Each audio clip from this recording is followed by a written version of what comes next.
Go. Hello, and welcome to our presentation. Our paper is called How to Value Safety in Economic Evaluations in Healthcare, a review of applications in different sectors. This will be our table of contents. In our table of contents, we're just going to run through the background in the paper, then the methods used to collect the data. Then we're going to move into the findings and then finally on to a discussion of the paper itself. All right. So before we look at the research performed, we'll first go over some important background information. First, a quick recap of some theory. We need to remind ourselves why we even need to value safety and of some methods of doing so. So to be able to use a cost-benefit analysis, we must include all relevant effects, which includes safety as a non-market benefit. Hence, we must value safety in monetary terms, else the analysis would be incomplete. The paper posits two main approaches of doing so, which are through revealed preference or through stated preference. We've already seen these in chapter 5, so I hope they are clear. They also state that revealed preference methods, like travel cost or hedonistic regression, are too difficult for common use, so the paper will just be looking at stated preference methods. One of these is contingent valuation, which has also been covered, and essentially just asks the individual their willingness to pay or willingness to accept. And another one is discrete choice experiments, DCE, which means questions that with a more elaborate setup and choices that then imply the individual's preference for certain aspects of the chosen option. An example can be seen here, if you click. So they basically just list two options with a bunch of different properties, and then depending on which one the individual picks, we can then infer their preferences. However, it's important to note that these methods all have their own strengths and weaknesses, so none are always ideal. You can go to the next slide. And then as some additional background info, the paper also introduces the concept of three aspects of safety evaluation. First, what is being valued? That is, how is safety defined? One might look at it as just risk reduction, but that ignores other components that might be important for the evaluation, such as some types of deaths being commonly regarded as worse than others, like drowning as opposed to dying in a hospital after seeing your family for the last time. Additionally, collective risks, like a plane crash, are often considered more impactful than multiple individual risks, like many car crashes. And there's also the issue of objective versus subjective safety. That is, that actual risk reduction is not always directly tied to how safe people feel, but both are important, of course. Secondly, how is it being valued? So this includes things like question phrasing, background info given, if there are visual aids present to the person responding to the question. Also related to this are ordering and embedding effects, which are things that might occur. They state that you can influence the outcome by the order of information given, so ordering effects, or by embedding multiple implications in a single question, so embedding effects. And basically the takeaway from this is that overall we should have internal consistency. That is, the same type of survey on different questions should produce consistent results. And the third aspect is who is valuing it. And this refers to the fact that individual characteristics of a person can affect the answer they give. So this includes things like their risk perception, the level of optimism or pessimism, and even an opinion of those around them may influence their stated willingness to pay. So accounting for these variables and listing them along with the individual's answers can explain their results in a more detailed way. Now we will look at some of the methods that I used in the paper. The methods used in the paper, primarily the purpose of the paper was an attempt to quantify value of life or to see how people quantify value of life. So they were drawn from several different fields: life, social, physical, and health sciences were all considered for this meta-analysis. Time period was not a consideration. So these could come from different time periods.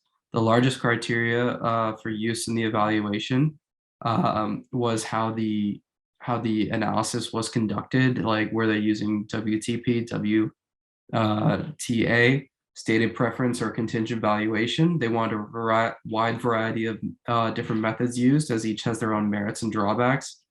Data was collected and then arranged in charts that we will see in a bit. They ended up using 33 total papers for this meta-analysis once they passed a screening process. There were thousands of papers considered. So the screening was looking for very specific criteria. Now, here's one of the examples. This is the sort of data that they would collect for each paper. Now, if you look at the first one, you can get a general sense of how they were reported and analyzed. They gave, in the first one, they gave no information to the people. They had to use their own knowledge and research about air pollution. And then they were simply asked how much one would pay for a 50% reduction in harmful substances and air pollution from where they live. So it's an open-ended question. And then you can see the results in the far right column. If you look at the columns here, we can see that it starts with the author of the paper, and then it tells us what the scenario was, what the questions were asked, what type of questions were asked, and the econometric models, and then the results. In addition to continued valuation, they also used discrete choice experiments. That was another type. And if this one, it follows a similar pattern. It shows the paper's author, the scenario described, and then the questions, and then the results. Looking at the first one, we can, just to give you a sense of what the information they were looking for was like.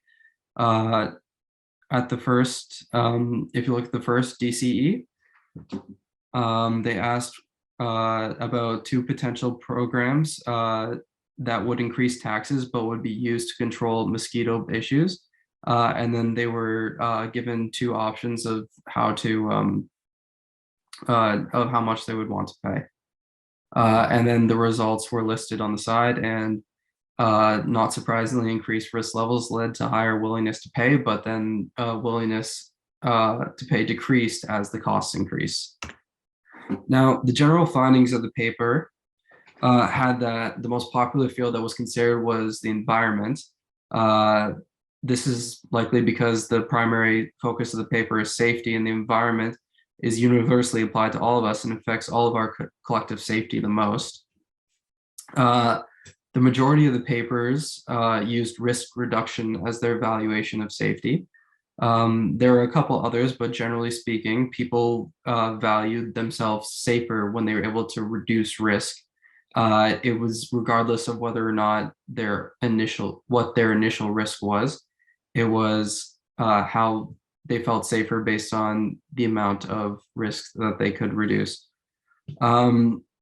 The types of CV methods that were used, most in the papers, almost 50% was just open-ended questions, like the first one from the example before. Then there was dichotomous choice. This is when people were given 2 choices for responses. They had 2 different ways to do this. They had single bound stop, which stops after the first round of questions, and double bound, which offers a second choice after the participant answers based on what he or she says in the first round.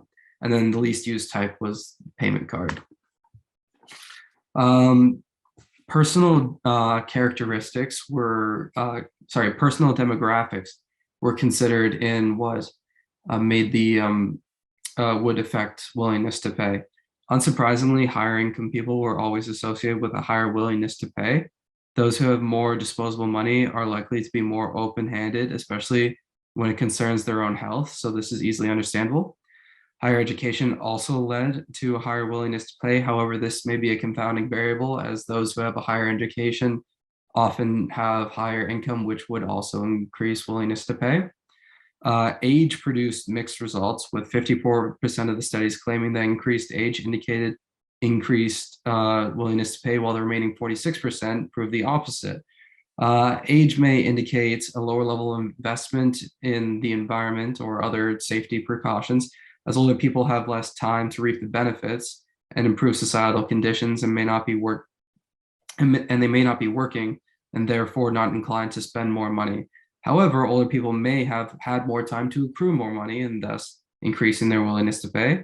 Further, the older you get, the worse our bodies are more resilient, and the worse a potential safety threat would be to you, as your body is less resilient. So it may go either way, which is likely what causes the ambiguity.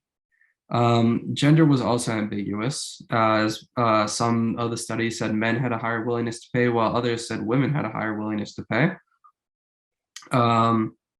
There are just so many different factors that could contribute to why a male or a female would want would have a higher willingness to pay, and therefore that is why there's not much difference between the genders. Now, individual preconceived notions were said to have a major impact. Now, what increased willingness to pay was having some sort of prior connection to the thing that was at risk. Like if you had previously yourself experienced a negative impact from the thing that you're considering reducing the risk of, or if someone in your family has had something similar to that, that is something that will increase your willingness to pay. Perceived risk as well increased willingness to pay, as the greater the risks, the greater reducing the risk benefits you, which will increase your willingness to pay. Your overall concern for the thing that you're reducing the risk of also increases your willingness to pay. And if the thing that you are risking is simply unacceptable to you, that would also increase your willingness to pay. Now, one thing then that resulted in mixed results was increased knowledge. A belief that the risk would be tolerable would decrease willingness to pay, while knowledge of underlying and unknown negative dimensions associated with the risk would increase the willingness to pay. So fear of the unknown may also be a large factor, as there exists a tendency to overly fear that which we do not fully understand, and this is probably why there are mixed results. Now, study structure. This also heavily affected the findings. Using a higher baseline of risk was associated with a higher willingness to pay, which is to be understood, because if there is a higher baseline of risk, this could easily skew the results, as having a high baseline would likely cause undue fear, causing irrational decisions, thus skewing genuine assessment of the value of safety. And more and better quality information had conflicting results. Some studies that produced better quality information and kept their participants more informed increased and decreased the willingness to pay. An example is the power plant versus the pollution. A higher level of quality in the information provided with the power plant caused a decrease in willingness to pay and reduced risk of problems occurring from there. Whereas with pollution, the increase and betterment of the quality of the information increased the willingness to pay. So they had inverse results. Now, the DCE findings, they're difficult to compare to one another, and that's why they were a lower part of the paper. The majority of the DCE did have similar basic elements that they consider, which makes it possible to compare them. These elements are the cost price, the level of risk reduction, and the type of intervention. And in comparing these, we can come up with some findings. As with CV, increases in age, wealth, and education were again associated with higher willingness to pay. But what was different with the DCE findings was that women were found to have a higher willingness to pay in almost every situation. There's little to no explanation for this, but that was the finding. And also higher costs leads to willingness to pay, which is to be expected. Now, potential issues. There are issues that arise in every study, and in the meta-analysis, they analyzed many of the issues. The first was like the potential issues that could arise in the studies that they were looking at. The embedding effect is people have difficulty assigning a particular value that's of something that is embedded in a collection of other things. Like, how much would you give to save this particular wetlands, which is embedded in a group of all the wetlands in your country? It's difficult to assign a value to that. Second is interview effects. The way the questions are asked may skew the results, having interviewers ask unintentionally leading questions. There are several issues with interviews as people are impacted by their own biases. And sample size. If a study does not have a large enough sample size, this will create inaccurate results and a higher probability of false conclusions. The larger the sample size, the more accurate the study, but sometimes it's just not feasible. And interpretation of risk. People often do not have the required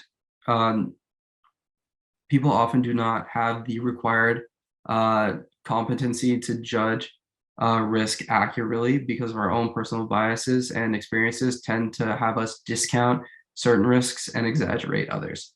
So these potential issues have to be considered when reading the study.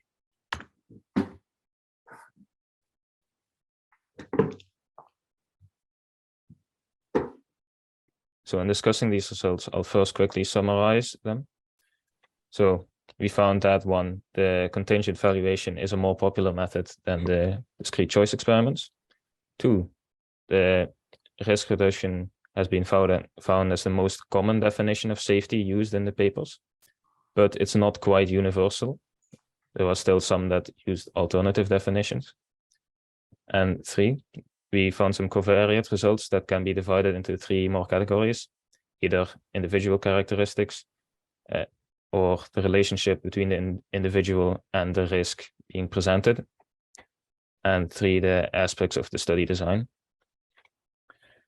You can also note that all of the papers that our paper reviewed used individual perspectives, even if societal perspectives on the risks might be more relevant to the question at hand.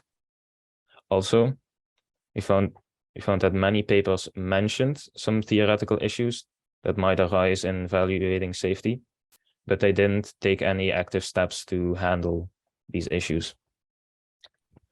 Now, the paper does admit that the review process might have been a bit too limited in scope, as the sample size is not too great, but we can still go to our conclusion on the next slide, which is that the discrepancies we found between all these papers in their methods of evaluating safety highlight the significant usefulness of the existence of a golden standard.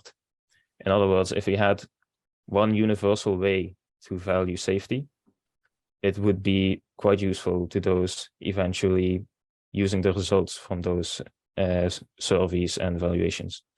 So an example would be a government might need to make a decision on something and then get survey results that were used on the value of safety for multiple of their departments. And if these departments all use their own methods of evaluating safety, then they can't really be compared. Meanwhile, if they had a universal standard, then it would be much easier for the decision to be made. Now, on our next slide, we have a few research questions that are relevant for deciding on such a universal standard, because the paper finds a lot of these issues, but it doesn't really lead to any answers. So these questions, as you can see here, are what would we define as the actual definition of safety for valuations. And after that, which stated preference method should we use, contingent valuation or discrete choice experiments. Also, we encountered a number of methodological issues in our valuations. Which of these should we actively consider and handle when we're designing our studies? And in a related sense, should we take an individual perspective or societal perspective on public goods? And lastly, also, what covariates should be included to give insight into an individual's answers, like their individual characteristics and such. Now, all these questions really just lead to more research needing to be done on how to handle these valuation issues. Because we end up having, the end conclusion ends up being that there is a lot of uncertainty and potential biases in evaluating safety.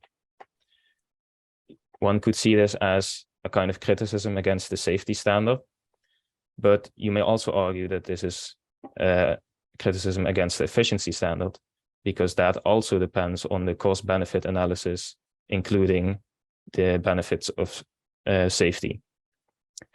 Now, that brings us to the end of our presentation. Thank you all for watching and listening.